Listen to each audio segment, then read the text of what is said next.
Shadow Mages are already an incredibly powerful build, but with one addition, they've become much more interesting. That addition is Razor Plate. Basically, this allows us to massively increase the level of cheese of the build, allowing us to randomly kill bosses and randomly one-shot stuff. It also adds a decent layer of consistent damage to the build that didn't exist as much before, and overall it ends up fitting in quite nicely. But you can see with this build, I am able to one-shot Uber Lilith, and I'm able to speed farm pit 80s with ease. This build can easily farm, 95 plus, and especially if you use the elixir, it's going to be even better. But every clip you're seeing in this video is no elixir. So this build is actually very good. So why does Razor Plate fit in so well? Well, basically what's happening is the Razor Plate is fitting in for Tyrell's Might, so we're gaining some damage but losing some defense, but we drop Blight from our bar and instead run the Golem with the Blood Rain where we take 30% reduced damage. This results in we're trading some offense for some defense, and things actually balance out quite nicely, and the build actually retains a tremendous amount of power, but also brings in the Thorns cheese. Now, don't get it twisted, okay? The majority of your damage is still mages, but the Thorns actually allows you to kill some bosses trivially, and it does enable the build to kind of do certain things much better without losing too much in general. I think pure mage is probably still better for pushing pits, but if you want to do something like kill Lilith or like farm random Uber bosses, tossing on this Thorn setup actually does quite a bit of damage. Another reason why the Thorn setup ends up being pretty good is because we're able to roll Skeletal Warrior Mastery on both our helmet and our boots. Now, the majority of your Thorns damage is coming from the warriors, so this ends up being very important. And something else I want to mention is, as we get into this build, you might be confused that we're not playing the Bone Golem, as this is a Thorns build, and Bone Golem would seem to fit naturally. However, Razor Plate is a chest piece. The only place that you can roll Golem Mastery is on your chest, which means we cannot get Golem Mastery. This means that buffing the Golem is not worth it. I tested this with the Golem Glyph, I tested this with Pokemon Monstrosity, I did test this with the full Golem buff, and I found that his Thorns was actually less than the Skeletal Warriors, even when fully buffed, and we could save a ton of points if we just didn't invest into the Golem. So this build is a pure Warrior Mage build, with the Golem being a blood bag that just absorbs damage, and you can see the results are very good. So let's start by talking about gear. Now with gear, there's a couple of important things that you need to know. The first thing is that it's very important that you get to 9300 armor. This should be one of your highest priorities while gearing. If you're not at 9300 armor, you need to make modifications. It doesn't really matter where this armor comes from, it's not super important, you just need to get it. And as part of this, it's also very important to cap your resistances. So as we go into the gear and you're looking at temperings and stuff like that, don't try to mimic the exact rolls that you see, but instead try to hit these different thresholds.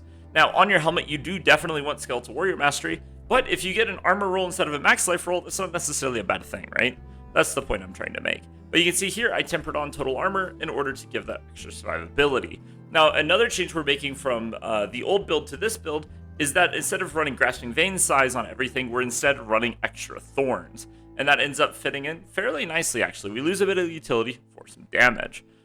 Chest piece, we're looking for the Razor Plate. The secondary roll does not seem to be very important. The secondary roll is either 10% damage or 15%, versus a min and a maximum roll, which is kind of nice, but it's honestly not a huge deal. What you really are looking for is greater affixed on Thorns. Now, you're going to be competing against Barbs to get this item. This one cost me 1.5 billion freaking gold, which is absurd, but I really wanted to test the build at the peak, so I got it. On our gloves, we definitely want attack speed and crit, and we want ranks of Skeletal Mage Mastery. Not only is this going to increase the Thorns of our mages, but this is also going to increase their auto attack damage, right? Which is why we want the attack speed and the crit. And remember, attack speed is very important in this build, as we need to get 100% for the for the Cult Leader Paragon node. It's super important we get to 100% attack speed. But you'll notice on my gloves, I don't have the Thorns damage, which I really want, but I didn't get it. Pants, we're also looking for Skeletal Mage Mastery, and again, we're looking for that Thorns. I do think you probably want a Corpse Central size roll somewhere on your gear, so maybe consider, running only one Corpse Central size, but I think it's good to get at least one. On our boots, it's super important, guys, that you get movement speed, okay? It's super important, particularly if you get G8 movement speed, that's perfect. That is the highest priority on your boots. After that, you want Skeletal Warrior Mastery, and then either Ent, Max Life, Armor, depending on what you need. And then you definitely want to get that extra movement speed augmentation as well. It is so important that you get enough movement speed to not just die to stuff, and you can get so much movement speed from your boots, so keep that in mind. On your weapon, we are going to be running the Skeletal Mage attack twice. Remember, the bulk of our damage is still mages, so it's very important to get that. The rolls on the gear are still important, but the most important thing is to either get a scythe or a sword, both are totally fine, with a very high chance for Skeletal Mages to attack twice. The other rolls on the item are much less important, but in general, you're going to be looking for int, max life, crit damage, that kind of thing, right? On your necklace, there's a lot of good options on the necklace. I have Gloom and Hellbent Commander. Gloom is going to buff the mages, but there's also things like Amplified Damage that can buff your Thorns damage, which is pretty decent as well. However, I think, a high investment into mages is still pretty good. So I'm running Gloom, Hellbent Commander, and Crit Strike. Now, I did happen to roll Golem Mastery, or Golem damage, which sucks. This should really be either mage or summoning, but alas, it is what it is. And we are running the Army of the Dead Unyielding Commanders, right? So this is really important. So we're running Blighted, we're running Unyielding Commanders, and you can see, we can get all of these massive damage multipliers. So this is all pretty standard stuff. On our weapon, we're going to be running Aspect of Frenzied Dead. Remember, you need to get to 100% attack speed for Cult Leader, which to calculate, just simply come into here, add your attack speed bonus to your minion attack speed, and then add that to your Frenzied Dead, and as long as it's at least 100%, you are good to go. On rings, we're looking for crit, attack speed, intelligence, maybe a max life roll, but crit, attack speed, intelligence are our best rolls. I unfortunately have a shitty ring because I accidentally salvaged my Greater A fixed attack speed crit ring, which was a little bit depressing, but alas, we move on. And then we are also running Needle Flare so that the Thorns damage does an AoE. This actually means that the Thorns damage scales extremely well in high target situations, and this is where you're going to get the most average value, is you're going to pull a lot of mobs, you're going to group them with Corpse Tendrils, they're going to start hitting your warriors, and the warriors are going to be thorning everything. It's going to do tons of AoE damage, and it's going to be pretty nice, actually. For our Book of the Dead, we're definitely playing with Reapers with the chance to carve off a flesh. If you don't know, this is currently bugged, and you're not only going to get the flesh, but also the cooldown reduction. For our mages, we're going to be running the extra bolts every 3 attacks. Now, the percent damage is also not that bad, but the reason why the extra bolts ends up being incredibly good is because the main source of blight in the single target is from mages. So the extra attack actually allows them to stack blight much faster. Plus, it's a big damage multiplier, and like I said, the bulk of the damage is mages. Now, for the golem, we are running the 30% damage reduction golem, which ends up being incredibly good in this build. And I think I might start playing this in more builds. We'll see, but the Blood Golem 30% damage reduction is incredible. This is incredible. It's hard to even express how good this is.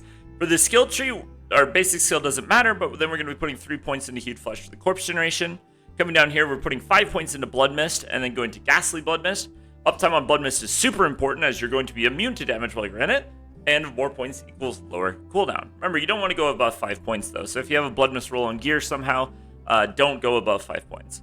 3 points in Spiked Armor for the extra Thorns and Armor, and then 3 points of Skeletal Warrior Mastery for that big buff to your Thorns. Death's Embrace gives us a bit of survivability and a bit of damage.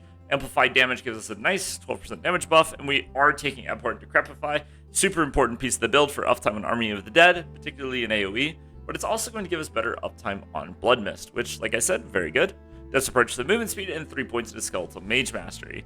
Now, if you have to pick, Skeletal Mage Mastery is much better than Skeletal Warrior Mastery, to be honest with you, in almost every situation. The Thorns is a much more gimmicky part of the build. It does actually work fairly well, but remember, when picking between buffing the Thorns and buffing the mages, tend to buff the mages, okay? Don't overinvest into the Thorns. Running over here, we're going Reaper's Pursuit, 3 points into Gloom, and 3 points into Terror. These are going to give our mages huge damage multipliers. Then we're taking Corpse Tendrils with Plague Corpse Tendrils for the vulnerable application. Because of the Terror, and because of the Control Glyph in the Paragon board, we get tons of damage multipliers when things are stunned. So try to line up your stuns, or try to line up your damage rotation when things are stunned. And don't worry, we're going to talk more about the damage rotation because this is a really core piece of the build. The minion damage rotation is actually a little bit complicated, and I think people oftentimes miss 1 or 2 pieces of it, and your damage will literally halve if you miss one. So we're going to talk about that in a minute. But Necrotic Carapace is going to keep us permanently fortified, and then we're going to run Army of the Dead with Prime Army of the Dead for the Corpse Generation. This is mostly just for resetting if you ever die. You could put a point into Supreme Army of the Dead. I just find it to be a bit unnecessary, but you can run it if you want to. Running Inspiring Leader with Hellbent Commander for the damage multiplier, and then we are running Shadow Blight so that we can proc the Blighted aspect on our weapon. Now, the Paragon board is pretty normal. The only thing I'm going to say about it for this video is if you don't need the armor nodes, don't take them. If you don't need the magic resistance, or like the resistance to all elements, don't take them. Okay, you can easily spend these points into other things that can also be useful. You're going to need to customize your build to what you got, okay? It's very hard to make, a generalizable build. If you play this build, you're going to crush everything, okay? But if you really want to take the build to the next level, you will have to do a level of refinement that I can't do for you. Unless you come to my stream and show me your build, then I can do it for you. But in general, I can't do it. One thing I do want to point out, though, is the Golem board. You're going to notice that we're not investing into the Golem. This is because he doesn't do anything. This guy's just a walking meat bag that just soaks damage for us. If we do invest into him, it costs us a lot of Paragon points and stuff, and he ends up not doing very much. It just isn't worth it. But he does have some nice nodes where he gives us extra armor and stuff. So, now, let's talk gameplay. The rotation for this build is deceptively simple. A lot of people think it's a lot more simple than it is. I'm not coping. This build is actually a little bit complicated, okay? The number one thing that you need to pay attention to all the time, permanently, always in the back of your mind, is Hellbent Commander. Hellbent Commander only buffs skeletons that are close to you. It's very important to understand the range of Hellbent Commander and decide your positioning based on that. So, I want to show you guys a little trick real quick just so you can kind of understand the range of Hellbent Commander. If you look at their hands, you see how my mage's hands are glowing? But if I walk over here, they stop glowing. That's because they're no longer affected by Hellbent Commander, and you can see the same thing with the Reapers. Now, ideally, what you want to do in a pull is you actually want to walk past. I don't know if I can do it here. Oh, you kind of can. You see how the skeleton mages came in? And now I can sit here and I can go into Blood Mist, and I can buff everybody at the same time. This is particularly important in this Thorns build because the Hellbent Commander will scale the Thorns damage of the warriors. The other thing about dragging your mages into melee range is that they're going to get hit and proc Thorns, and because you have someone doing Skeletal Mage Mastery, this ends up being a lot of damage, okay? So it's really important to not only pay attention to where your mobs are, but to also pay attention to your own positioning so that you can decide who you're going to give the Hellbent Commander buff to. Sometimes your mages will be far away from your warriors, and you're gonna have to make choices. Now, when your mobs get scattered, this is gonna happen on some bosses. You'll be fighting a boss, and all of your mobs will get pushed back, and you'll have mages over on one side, you'll have mages on this side, you'll have a mage over here. You need to walk off of the boss, get everything to come back to you, and then re-engage, okay? This is going to reset the positioning, and then, you can walk past, you can drag in the mages again, and you can come back and make sure you're buffing everything. This is going to take a bit of practice. You got to get used to your positioning for Hellbent Commander. You got to get used to how to move your mobs to really control them. Like, for example, if there's a suppressor, you need to learn how to move your mages inside of it. But these things are going to massively increase your damage. Now, we also need to talk about a very, very important piece of the build, which is the Blighted aspect. This is a 240% damage multiplier, and remember, we are also getting a 150% damage multiplier during Army of the Dead. Now, in AoE, Blighted will be permanently up, just spam Army of the Dead on cooldown. But in single target, it is super important that you only Army of the Dead when Blighted is on. If you Army of the Dead when it's only at 4 stacks, you're going to lose out on a ton of damage, but if you Army of the Dead as it's coming on, you're going to get the full duration of the Army of the Dead and do a ton of damage as all these multipliers will overlap. Now, also keep in mind, Hellbent Commander during this, okay?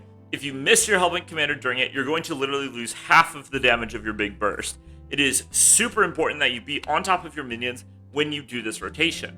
Now, to enable that, you will sometimes need to Blood Mist through a boss mechanic.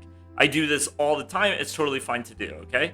If something is going to push you off your minions during your cooldowns, pop Blood Mist, stay on top of your minions, give them Hellbent Commander, get that damage out. The other thing is to make sure you're paying attention to the boss's cooldowns so you don't waste your Army of the Dead. But anyway, appreciate everybody watching. Hopefully you got something on this video. Lilith is coming up. Get ready to kill her. This build is great for cheesing her. So if you got any questions for me, make sure you check out my stream link below. If you're curious to see what builds I'm cooking on next, I got some really cool stuff for you, like a Infinite Army of the Dead Corpse Explosion build with Black River. That's pretty cool. But anyway, thank you guys for watching. I'll see you around. Peace.